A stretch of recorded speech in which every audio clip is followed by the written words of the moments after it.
Now, I'm going to point out one exception there, and that's the Italian Prime Minister, Giorgia Meloni, is doing incredibly well. She's very popular in her country.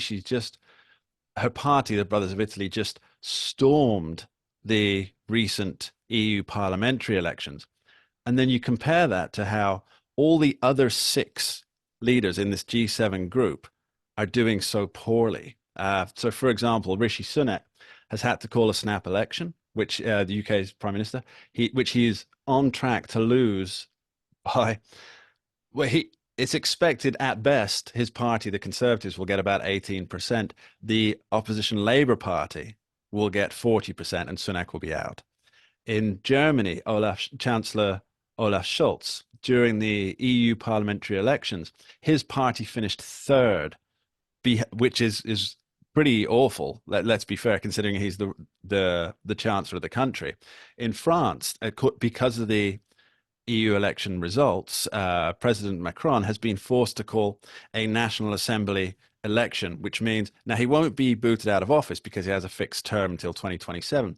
But it could mean that he has almost no people in his party in the National Assembly, which means he's basically a lame duck for another 2.5 years.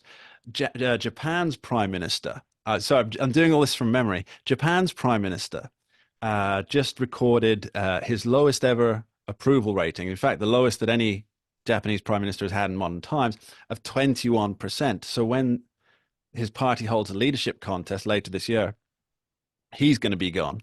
Justin Trudeau of Canada and his Liberal Party, they have not come first in a national poll against Pierre Poilievre's Conservatives since May 2023. So 13 months gone, and they haven't come first in a national poll. Have I covered everybody? You Oh, did and that of at the top course, of your head. I missed the obvious one. Joseph Robinette Biden. Mm. He may still win the election, of course, but all of the polling nationally and in swing states points to Donald Trump reclaiming the White House. So you have all these 6 out of 7 world leaders who are gathering together in Italy to determine what's going to happen across the world. And they're all so unpopular that many of them might not have either be in power or have any power by the end of this year. What does that tell us?